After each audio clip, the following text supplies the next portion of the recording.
তোমাদের সঙ্গে শেয়ার করতে চলেছি টক ঝাল মিষ্টি কাঁচা আমের প্লাস্টিক চাটনি।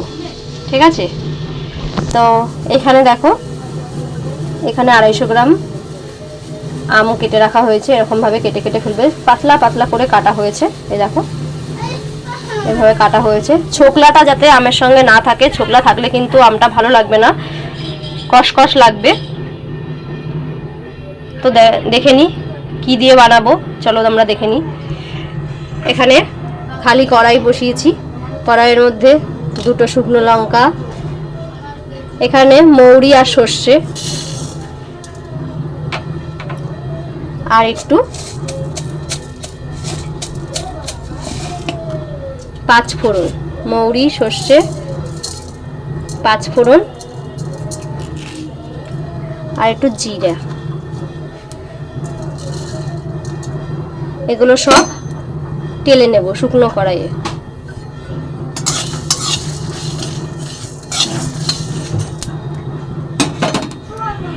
দেখো এগুলো লাল লাল করে ভাজা হয়ে গেছে, এবার তুলে নেব। দেখো এবার এই কড়াইয়ের মধ্যেই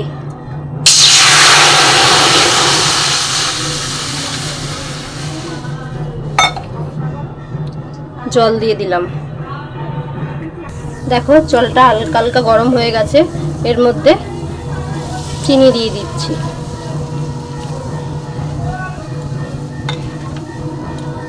দেড়শো গ্রামের মতন চিনি দেবে, এখানে 300 গ্রাম আম আছে। হালকা নুন দিয়ে দিলাম, একদম সামান্য পরিমাণ নুন।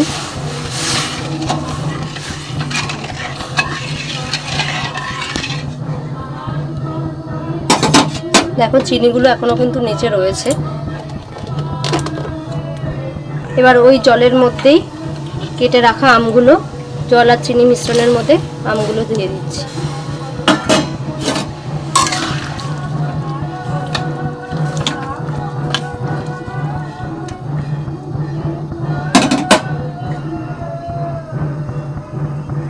এবার একটু 5 মিনিট ঢেকে রাখবো। চলো ততক্ষণে মশলাটা করে নিই। দেখো বন্ধুরা, শিলনোড়ায় এবার এইটা মশলাটা পেস্ট করে নেব। শিলনোড়ায় পেস্ট করলে এটা খুব ভালো লাগে, টেস্টিও হয়। মশলাটা পেস্ট করে নিয়েছি। দূর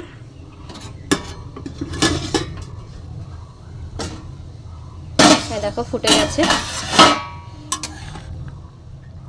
দেখি আমটা কতদূর সিদ্ধ হয়েছে। আমটা ভালোই সিদ্ধ হয়েছে, তবে আরটু হবে।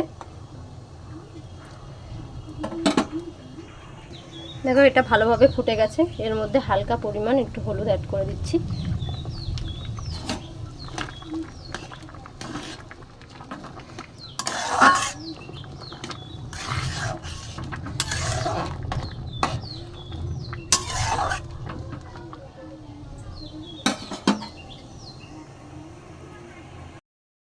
দেখো ভালোভাবে ফুটে গেছে, আমটাও সিদ্ধ হয়ে গেছে।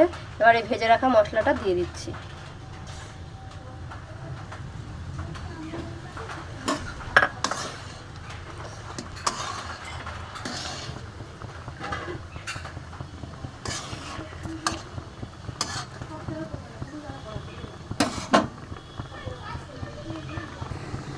দেখো বন্ধুরা ফুটে গেছে, এবার নামিয়ে দেব।